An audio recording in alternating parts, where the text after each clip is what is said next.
and we finish with the friggin' Eagles again.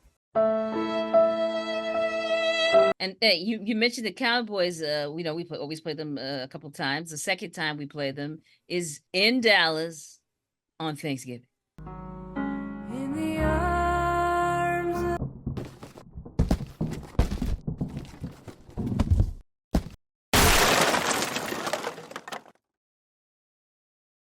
Hey everybody, welcome back to another mother and son post-season show for the New York Giants. We are here with family bonding, gearing up for what we're hoping will be a more optimistic future for us. I don't know, it's going to be a struggle, guys. We'll get into that. But before we do, we need you to do something very important for us. Mom, what is that? We want you to just hop right on to our subscription list. Just subscribe. Get in with the family so you can get in all of our updates. Make sure you hit the like button. We love those. Comment. We love your comments. Not so much from people who are haters, but we deal with you too, because you know what? Anybody who watches is good in our book. So do all those things. Click the little bell, all that crap. And hey, let's get into what's going on with OTAs and off-season stuff. We're going to start with the news that just came out a day ago on Daniel Jones. And according to NFL.com, he should be expected to start week 1. We'll see how that goes coming off of an ACL injury. I actually can get some art information for you through the website right now. So he's coming off ACL injury, right? He suffered that in November, if you remember. It was a very unfortunate time because we already were really bad.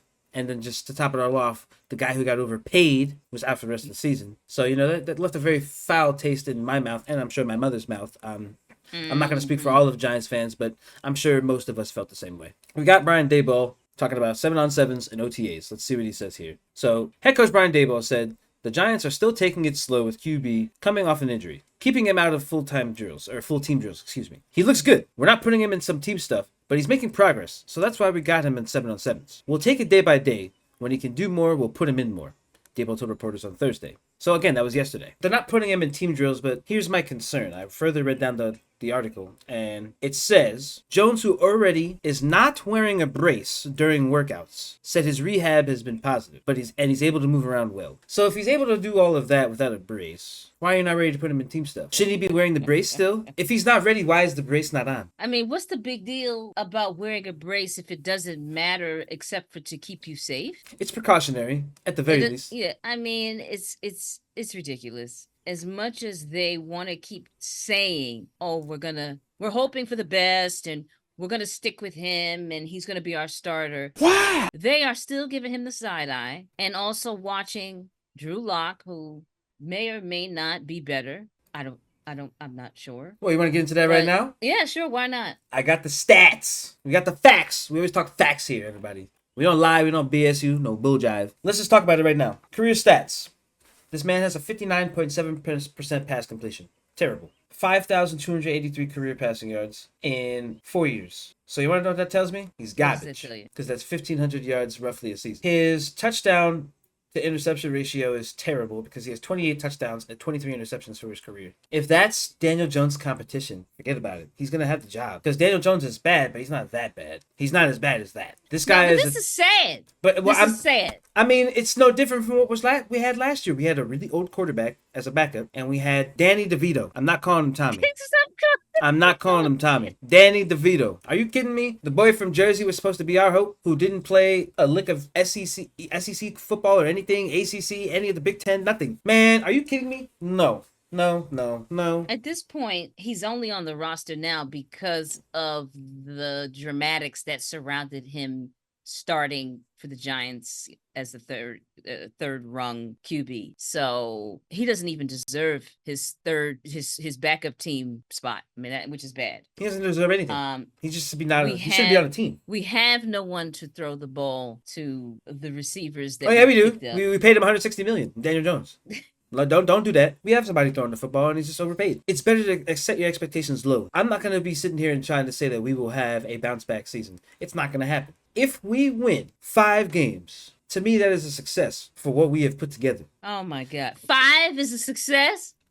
What else is better? There's nothing else we could do. I don't think we could. Let's talk about this season schedule right now. Schedule comes out. You know, our schedule, knowing what we have to work with. I don't think there's a schedule that would make me feel good unless we were playing the team that had the worst record last season every game.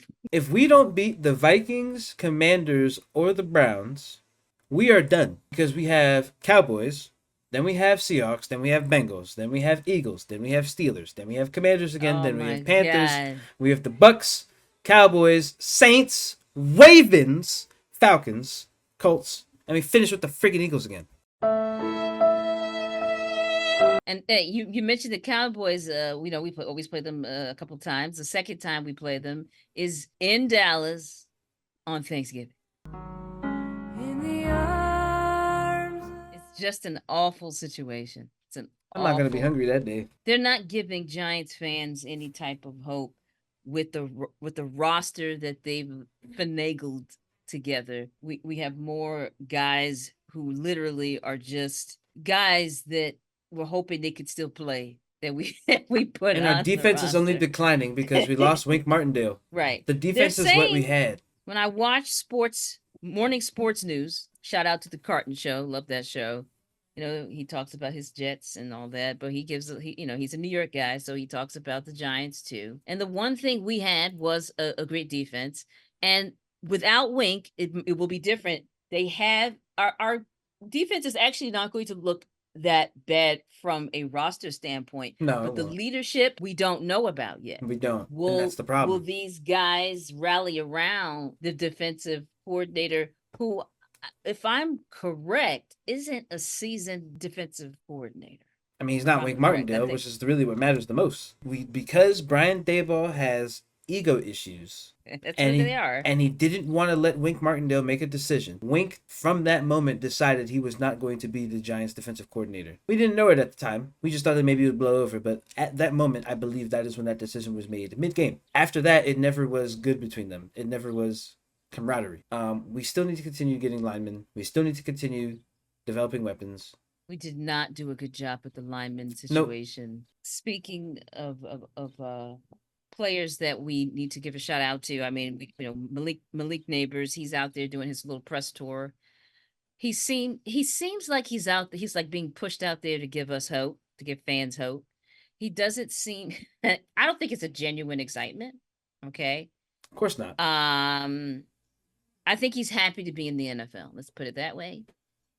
And from the interview that I saw, which was on I think it was on one of the FS1 shows that he did, I didn't see that he's pumped yet. And maybe it's too soon after draft. I don't know, but I don't know. With the check you get and the knowing that this is a limited opportunity that not many people don't have, to me there should have been some more excitement. I hope that he is definitely more pumped on the field. Hopefully we'll see more of him in the preseason stuff, the little snippets of OTAs that we're able to catch through watching sports shows. There's nothing to see. It's just guys doing stupid stuff, being poked with long sticks by the staff. As then things like that. It's just stupid stuff that doesn't make sense to people who are not in football, behind the scenes in football. So I don't know. We've just got a lot of things we got a lot of obstacles to get past. Nothing else needs to be said. I will say something. The son and I always try to go to at least one home game every season, since we're in we live close to the market, to the area where they play. And the son doesn't want to go to. He doesn't want to go to the game. He doesn't want to give them any type of love. Nope. He doesn't feel like it's worth his time or worth the ticket money to go. And that's a sad thing. That's where they have placed hardcore fans in that situation of, do I want to go and watch and be disappointed? We've got the Germany game. The Germany game is probably going to be, let's see, I got the schedule open, 9:30 a.m. our time, U.S. Eastern time. I'm sorry. Yes, that's a Germany game. I try not to get up on, and I think this is Saturday, November 10th, I think. A lot of those Germany games, those European games are on a Saturday and things like that. All the home games are losses. Let's see. I mean, look at the calendar. Vikings, Cowboys, Bengals, Eagles, Washington Commanders, Bucks, Saints, Ravens, Colts. Out of all these games, if we're talking about wins, November 3rd, which is the Washington Commanders,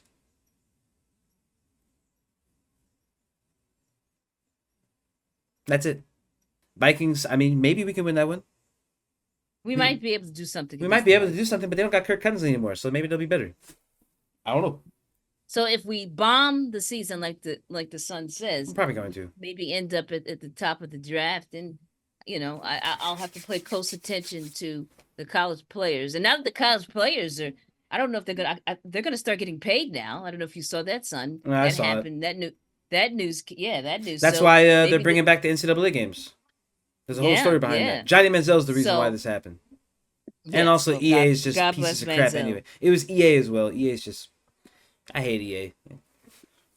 So, maybe some of those boys will be out there really balling and they'll feel good about themselves. And these guys will put themselves up to get drafted. And maybe there's someone who will shine. Enough. We don't need to sulk anymore. You already know what you got to do. You've got to hit that like button if you haven't done so already. And if you're new, please hit the subscribe button. Join the family. The family only grows if you support by hitting that subscribe button. It's free, by the way. You don't have to pay for that. How about that? It's great. Share this video with any of your other Giants friends. Excuse me. Wow, it's really weird to say. Giants fans, friends. Wow. That whole thing's staying in. Also, please share with your other friends that are not Giants fans. They could be Eagles fans, Cowboys fans. Yeah. Well, they'll be welcome.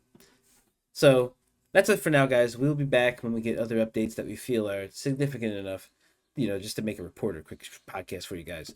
Other than that, expect to see us for preseason games as well. We'll react to probably the last preseason games. Yeah. We might even just go live on Twitch and, just on YouTube. So we might just go live on both. We might just do that. We didn't mention, Son? We didn't mention it's our 100th season. So at least we have... There's be a lot of celebration around that. Maybe not from us, but just keep that in mind. Maybe that'll give the guys a little boost, Son. Maybe. Special weirdo uniforms. I don't know if you saw those guys. I did. I don't even want to go into it. We're about to check out, guys. Catch you later.